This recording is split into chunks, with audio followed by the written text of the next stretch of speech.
सत्तेपुढे शहाणपण चालत नाही. त्या काळीही तुकाराम नको होते आणि याही काळात तुकाराम नको आहेत. पहा, लक्षात घ्या. 20 वर्षात 24 बदल्या. IAS तुकारामजी मुंडे. आणि मग विधानसभा. ह्या सभागृहामध्ये ज्या लोकांच्या भरोशावर तुम्ही निवडून येता, तर तुमच्या मतदारसंघांमध्ये पाण्याचा प्रश्न, आरोग्याचा प्रश्न, सांडपाण्याचा प्रश्न, बेरोजगारीचा प्रश्न, विद्यार्थ्याच्या शिक्षणाचा प्रश्न, हे प्रश्न सोडून तुमच्या बायकोचे भांडण, सासूचा संसारामध्ये कालवलेला काला, त्यानंतर मेहणे, त्याच्यानंतर मेहण्याचे पाहुणे, त्याच्यानंतर वैयक्तिक तुमचे टीका-टिप्पणी, ना पाहुणे, त्याच्यानंतर भांडणं, ह्याबद्दल बोलण्यासाठी विधानसभा सभागृह नसतं. पण तुम करे सो कायदा. सध्या सर्व तुमच्या हातात आहे.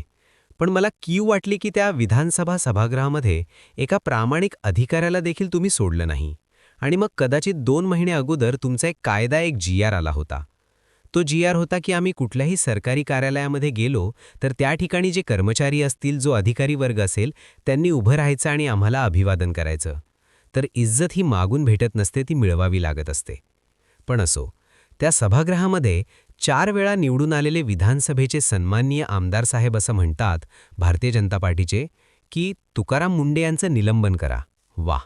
का निलंबन करा? तर तो माणूस 10-20 करत नाही. कायद्याच्या चौकटीमध्ये जे होतंय तो परिपूर्ण करण्याचं काम तुकाराम मुंडे यांनी केलं.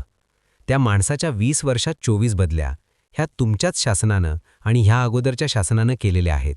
चांगलं काम केलं आणि तुम्हाला 10-20 करता येत नसेल तर बदली करणारे देखील तुम्हीच असतात. ही गोष्ट लक्षात घ्या. आणि मग त्यानंतर बदली का करायची? तर एक महिला आहे, ती महिला लक्षात घ्या, बाळातपणानंतर तिला 5व्या दिवशीची रजा नामंजूर करण्याचं काम मुंडे साहेबांना केलं. आमदार साहेब, तुम्हाला अभ्यास करणं गरजेचं आहे. 1 वर्षाच्या पगारासहित सुट्ट्या डॉक्टर बाबासाहेब आंबेडकरांच्या संविधानानं महिला वर्गासाठी दिल्यात. बालसंगोपनासाठी वेगळ्या आहेत. त्याच्यानंतर अगोदर आणि नंतर कुठली महिला मला सांगा बाळातपण झाल्याच्या नंतर 5व्या दिवशी नोकरीला जॉईन होते का? बरं, त्यानंतर एक महिला काहीतरी रजिस्टरवर सही नाही केली म्हणून तिला साहेब विचित्र बोलले. ती IAS माणूस आहे. 7वी-8वी नापास होऊन गडगंज पैसा वाटून नेता होणारे आणि मग आपल्या जीवावर उडणाऱ्या कार्यकर्त्याच्या आधारावर लोकांना शिवा देणारे ते लोकप्रतिनिधी नाहीत. आणि मग त्यानंतर गेटवर त्यांच्या समर्थकाकडून तुम्हाला धमक्या आल्या म्हणणं. तर पहिल्यांदा मी सांगतो, सन्माननीय आमदार साहेब, अधिकारी वर्गाच्या किंवा प्रशासकीय अधिकाऱ्यांचे समर्थक नसतात. त्यांना मांडणारा वर्ग असतो.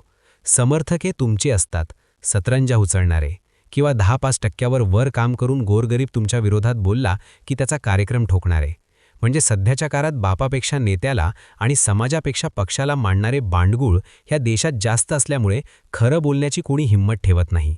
कदाचित माझा व्हिडिओ पाहिल्याच्या नंतर तुमचा एखादा समर्थक मलाही फोन करेल, पण विषय तो नाही. खऱ्याचं समर्थन केलं पाहिजे, कारण खऱ्याच्या समर्थनार्थ जर चांगले लोक उतरले तर खऱ्याला आणखी खोट्याच्या विरोधात लढण्याचं बळ मिळेल. तुकाराम मुंडे साहेब नागपूर महानगरपालिकेमध्ये असताना त्यांनी महाराष्ट्र शासनाचा कुठल्यातरी 20 कोटीवर सही केली म्हणून हाही ठपका त्यांच्यावर ठेवण्यात आला. त्यानंतर त्यांचं निलंबन करण्यात यावं आणि ही बाब अतिशय गंभीर आहे असं महाराष्ट्र राज्याचे कर्तव्यदक्ष मुख्यमंत्री साहेब म्हणालेत. बाब लई मोठ्या गंभीर आहे साहेब. आहे ना, अलीकडे बारूकची एक पोरगी आहे, तिच्यावर रेप करून मारण्यात आलं. ही बाब गंभीर आहे. अलीकडे या राज्यात मुलगी सुरक्षित नाही. ही बाब गंभीर आहे. अलीकडे बेरोजगारी वाढली आहे. ही बाब गंभीर आहे. गॅस वाढलाय, त्यानंतर महागाई वाढली, खून खराबी वाढलेत, खन्नीखोर वाढलेत, धमके देणारे वाढलेत, गुंडागर्दीच्या गँग वाढल्यात. ह्या बाबी गंभीर आहेत. आमदारा खासदाराला कोणी एखाद्या अधिकाऱ्यावर बोललं म्हणजे लय मोठं गंभीर नाही. आणि मग महाराष्ट्रातल्या कुठल्या मतदारसंघातल्या कोणत्या आमदाराच्या क्लिप दाखवायच्या की त्याने कार्यकर्त्याला शिवा दिल्या, नाही कोणाचा आयडिओ यायचा राहिला. मग त्या बाबी गंभीर नाहीत का? म्हणजे सामान्य माणसाला बोला, मारा, झोडपा, ती बाब अतिशय नगण्य आहे, पण एखाद्या नेत्याला कोणी बोललं ती बाब गंभीर आहे. त्यानंतर वडेट्टीवार साहेब म्हणतात लोकप्रतिनिधींना धमकी देणं चुकीची आहे. राईट साहेब, तुमचं समर्थन आहे. पण एखाद्या सामान्य नागरिकाला तुमच्या बांडगुळांनी, तुमच्या कार्यकर्त्यांनी शिवा देणं, धमक्या देणं, मारण्याचे तोडतो, तोही पाहून घेतो म्हणणं मग बरोबर आहे का? मग तुम्ही समर्थन कोणाचं करता ही देखील गोष्ट महत्त्वाची आहे. आणि म्हणून तुकाराम मुंडे यांनी काय केलं? कायद्याच्या चौकटीत जे बसतंय, जे बसत नाही ते नो, हेच कदाचित तुम्हाला पटलं नाही. कदाचित काही फंडिंग असेल जी तुम्हाला 10-20च्या जागी 50-30 पाहिजे असेल आणि ती खटकल्यामुळे तुम्ही त्या सभागृहामध्ये तुमच्या मतदारसंघातले प्रश्न न मांडता, तुमच्या मतदारसंघातल्या अनेक समस्या न मांडता तुम्ही एखाद्या IAS अधिकाऱ्याला टार्गेट न करता. कारण IAS अधिकारी एखाद्या मतदारसंघामध्ये पिढी जातात. अनेक पैसे वाटून नेता होणं एवढं सोपं, नेता होण्या एवढं सोपं नाही. 5 साल जब तक तुम्हारे साथ जनता है तब तक तुम्हारी हवा है. एक बार जनता बाजू में, तुम बाजू में. आसमान टपका खजूर पे लटका, घर का न घटका. म्हणून अलीकडे आपण नगरपालिकेच्या निवडणुका पाहिल्या. 5,000, 7,000, 15,000 रुपये रेट चालला. पैसे घेणारे आणि पैसे घेऊन पैसे वाटणाऱ्या हरामखोरांना निवडून देणाऱ्या औलादी सारख्याच आहोत. बाबासाहेबांनी सांगितलं होतं, भाकरीपेक्षा इज्जत प्यारी असते. मतदान ऐकू नका. पण लक्षात घ्या, आज एखादा अधिकारी टार्गेट होत असेल, सभागृहामध्ये समस्येवर, सभागृहामध्ये मतदारसंघातल्या एखाद्या बाबीवर, प्रश्नावर न बोलता माझं वैयक्तिक कोणासोबत भांडण आहे, मला कोणतरी डिवचायलंय, हे सभागृह सांगण्यासाठी नाही. ते सभागृह आमच्या सामान्य जनतेच्या प्रश्नासाठी आहे. त्यासाठी हिवाळी अधिवेशनावर एवढा खर्च असतो. तुमच्या वैयक्तिक बाबी ऐकायला महाराष्ट्र रिकामा नाही. म्हणून तुकाराम मुंडे यांचं काही चुकलं असेल तर शेवटी प्रशासकीय अधिकारी या नात्यानं प्रशासन त्यांच्यावर कारवाई करेल.